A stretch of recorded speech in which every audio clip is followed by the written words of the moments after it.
Hello and welcome to the Bears and Lions podcast. This is the podcast where we challenge our present by viewing our past. I'm a firm believer that our greatest future lies within the correct view of our past, because when you actually look at it, you might see that there was a lot of times where you were really desperate and you needed some help. And that's exactly what we're going to be talking about, is the power of desperation. I believe that there is a strong power in desperation. I really enjoyed this conversation, even though it's a really difficult one. So I understand. I hope that by the end of this conversation that I'll change your mind on desperation. Let's get into it, and I'll see you on the other side. Desperation is not one of those conversations that I like to have. It's not a good conversation starter. It is not one of those conversations that I feel like you can have in any situation. It's not one that I would lean toward, because when you think of desperation, you think of the root word of despair, right? There's anxiety, there's the unknown, there's usually something bad that's happening around despair, that's causing despair. I remember hearing when I was starting to date, I remember somebody telling me that I didn't want to come across as desperate. And ever since then, there's like this negative connotation with desperation that I'm like, nope, I don't want to be desperate. It's a terrible thing. Desperate is bad. However, as I've grown a little bit older, I've broken this down and I've realized, you know what? Maybe it's not so bad. And so in this conversation, I hope to at least challenge your thought process, and hopefully you'll think outside the box when I say this. And by the end of this podcast, you'll understand where I'm coming from. It's that there is such a power of desperation. There's power in desperation as well. I remember growing up hearing stories about mothers doing supernatural things, like supernatural strength, where like a mom lifted a car off of her child, crazy stories like that, where the term desperate times call for desperate measures come from, right? Why is that? It's because it's so desperate that you have to do something out of the norm. In sports, you may hear the term Hail Mary. It's like that final move of desperation of, we just got to chuck it up and hope that a receiver comes down with it in the end zone, because that's the only way we're going to win the game. We got one shot at this, and this is the best thing we can do, right? There's a power in desperation when you think of that. And it's interesting because as much as despair goes with desperation, there's also a little bit of the flip side of things where it can force you to move, right? And I always wonder, why is it so often that it takes a moment of desperation to actually make us move, right? We don't work out until somebody says something about our weight. We don't change our diet until a doctor says, hey, you need to change your diet. We don't change our relationship until our significant other says, I think we should take a break. And to me, it's amazing how often that we take so many things for granted until desperation kicks in and we have to change. See, what's fascinating about desperation is there's the bad side where it's all despair, and desperate times call for desperate measures of very difficult things that can take place. And so if you're going through an illness, then you might be in a time of desperation and you're just hoping for a cure, right? You're going through maybe it's an exploratory surgery to see what's wrong with you, or maybe you're going through a new experimental drug and just to see if anything can help. Right, that's a side of desperation that is scary and full of despair and anxiety. But then there's the flip side of desperation where it might actually cause you to find your joy. A moment where I've been in my life where I lost a job. I was fired from a job. And in that moment of desperation, it hurt. I was so frustrated and so confused because I lost a job. Now, I was not, at that time, I was young. and I was not the best employee in that particular job. I was not the best employee. And I really just didn't have a passion in that job anyway. And because I lost my job there, I actually went full-time in a different job that I had. I was working part-time at both jobs, and then that gave me an excuse to ask to become full-time, and it worked out. It actually worked out. And at the end of the day, I look back on that and I'm like, wow, even though I was in a moment of desperation, this helped out quite a bit. There's other sides of it now that I look at in just looking back on my life, where the desperate times when something absolutely had to change, all of a sudden you find a joy. A couple years ago, I did live streaming on Twitch for a little over 2 years, and I tried to do it full time. I actually did casting for like Comic-Con and some of the bigger areas. I casted, broadcasted as a play-by-play announcer and color announcer, like video games. And this was during COVID, so there wasn't much to do anyway. But I really did kind of put forth a lot of effort into it. And I got to this point where I was just so depressed, and I was in a desperation that I started reaching out and looking for jobs. And lo and behold, in that act of desperation, I found the job that I previously worked in. And then that's led me into the job that I work now, which I absolutely love. And it was that moment of desperation that actually pushed me. It pushed me. It made me move, and it made me do something about it.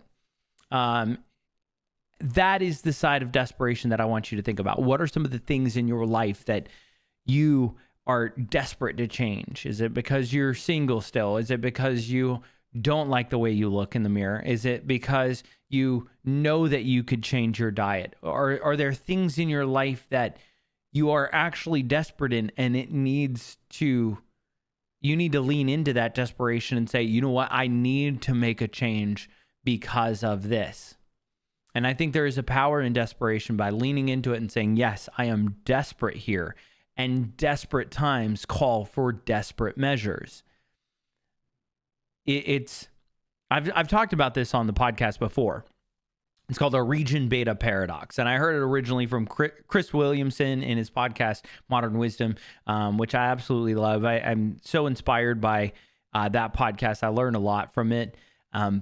In this podcast, I'm not trying to necessarily just regurgitate things that I've already said or regurgitate things that are out there that other smarter people have said. However, I will always try to incorporate the things that really impacted me and what I need reminded of. So maybe you've heard this before, or maybe you heard it from me before, but there's a power in being reminded.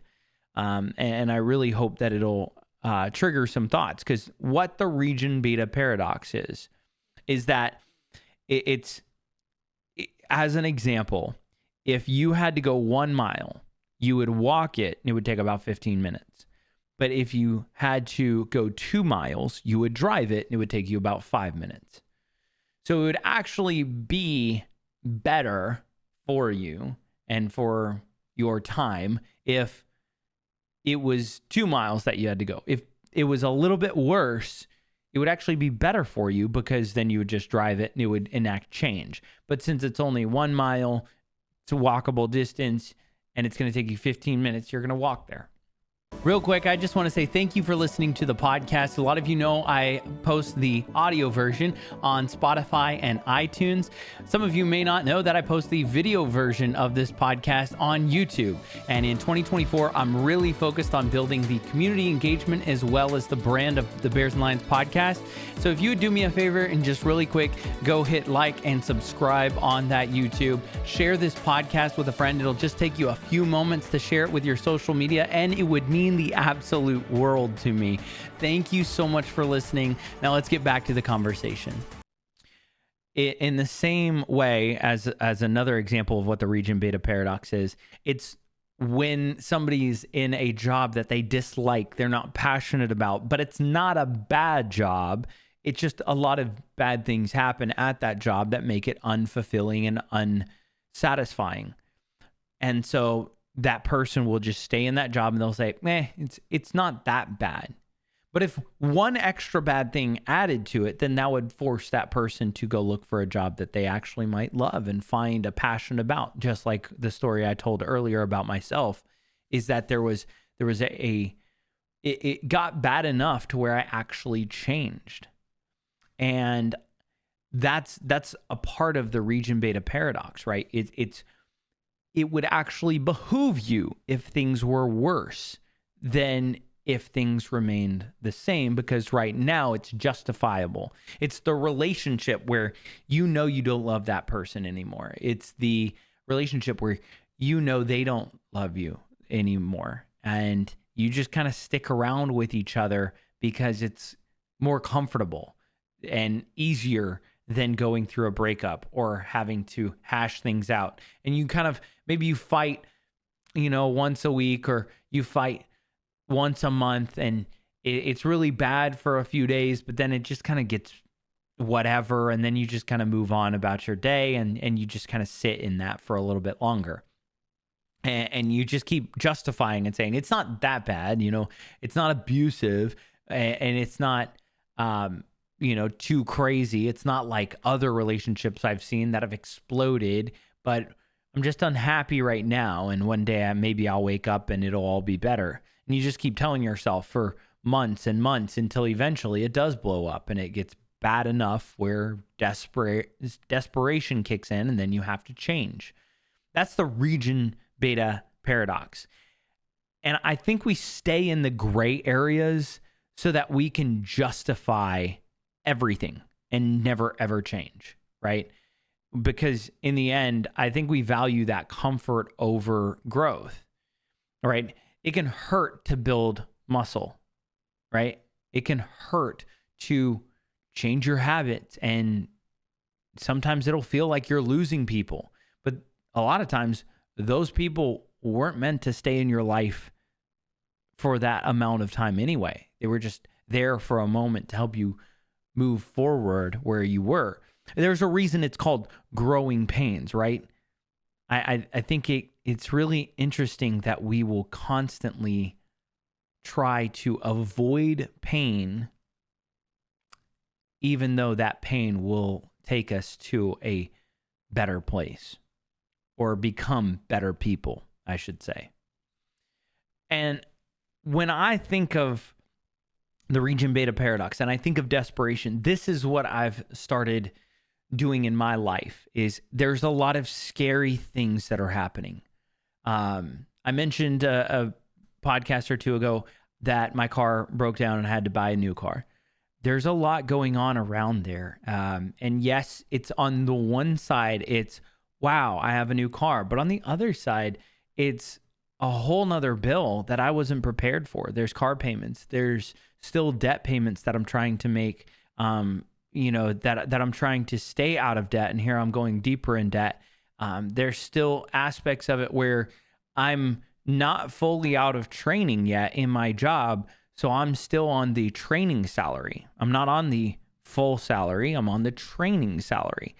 And that is enough for me to survive, but is it enough for me to continue? Is it enough for me to thrive? And there's a lot of doubt. There's a lot of desperation where I've started looking at things and I'm like, okay, I know I'm going to get through, but this is going to be hard. And I need to make sure that I lean into that desperation so that I continue to act, that I continue to get better, that I take my job serious so that I can maybe be out of training a little bit quicker, or maybe as soon as I'm out of training, I took it so serious during the training that I am more prepared and I'm able to kind of get into a rhythm a little bit quicker. There's a lot that is going into that, and there's a lot of desperation in my thought process, which is why I wanted to have this conversation. Is maybe you're in a situation that I've been in before, or that I'm in right now, or that you've been in that relationship that you need to change. You're in region beta paradox where you're in a job where you hate, and it would behoove you to search for a new job. There's a lot of resources out there. So if you're in a job you hate and you want to work in a different area or a different job, go look up, Google everything about that job. Google how to submit a good resume, how to write a cover letter, how to answer questions in interviews. There's so much that you can do. And maybe you're in region beta paradox where it would be better if it was a little bit worse. And you just need to see that, you know what, it would be quicker to drive 1 mile than walk 1 mile. And maybe you're not in that situation with your job, but maybe it's with your family, and there's conversations that you need to have with your family members and just clear some things and clear the air. Maybe it's with a spouse or a loved one or a significant other that you need to have a difficult conversation. Say, look, I'm sorry. Or maybe you need to ask for forgiveness, or maybe you need to have a difficult conversation and say, things aren't working out the way I thought they were. And I think we need to take a break, or I think we need to get help. Sometimes it's just as simple as asking for help. I know this is a difficult thing to have a conversation about, despair or desperation. But at the end of the day, that's why I believe there's a power in desperation, is because when desperate times happen, desperate measures are taken, and those desperate measures often enact change. Going back to the Hail Mary, there are a lot of football games that I've seen over the last few years where they were won on a desperate Hail Mary. So it's not a 50-50 chance. It's not always going to be a 100% despair chance, but it may be a 70-30. It may be a 80-20. And because there's at least a chance that things can get better, I think we should always lean towards that and know that, you know what, we might find ourselves in the exact same situation. However, we are in that exact same situation for other reasons, and we're constantly learning, and we are at least trying to do something new. We're doing some desperate measure where we're trying something new. It might be time that you just say, hey, I need to talk to a counselor, or I need to talk to a friend about this thing that's going on. And sometimes that's the hardest thing, is just being open and honest with somebody that you care about, that you don't know what they're going to say. And that's something that I'm learning even more and sharing with y'all on this podcast, is that it's hard to share, details about my life. And I share a lot. I share a lot about what I'm going through. I share a lot about what I've been through. And that is not by a, just chance. It's on purpose. I want to practice this so that I'm open and honest, and I build that communication skill of being able to be open and honest about things, and being able to talk about my failures, being able to talk about my shortcomings, being able to be humble in those moments of saying, look, I'm not perfect. I don't have it all together. I would hate for somebody to listen to this podcast and think Kyle's got it all together and everything's going well for him. There's a lot going well for me. And I really do not want to be a Debbie Downer all the time or anything like that. But I do want to at least share the truth. When you see me post on social media with my watch pictures in the morning, that means I'm waking up. If I'm not posting that, it usually means I'm not waking up. It usually means I'm sleeping in. I'm a real person just like you. And it takes discipline to be able to get up and go to the gym. It takes discipline to be able to do those things. And I'm fighting to learn discipline just like the rest of us. So I hope that it encourages you. This is the entire point of the podcast. I know that episode was a little bit hard to talk about, but I hope that when you think about it, maybe there's an area in your life you need to be desperate. That's going to do it for this conversation. I really appreciate everybody who listens. Hopefully it will not be all despair and the doom and gloom conversation as it's been as of late. And I hope that in these conversations we're able to connect. So if you want to connect with me, hit me up on social media. I'm on X at Kyle Vaught. I'm on Instagram at Kyle_Vaught. That's V as in Victor, ATT is how you spell my last name. I'd love to connect with you. Shoot me a message. I'd love to talk and just walk through. If you're going through something and you just need a friend, I can at least do that. But I hope that all of you will have a wonderful week. Remember to give grace, show love, and as always, stay stellar. Peace.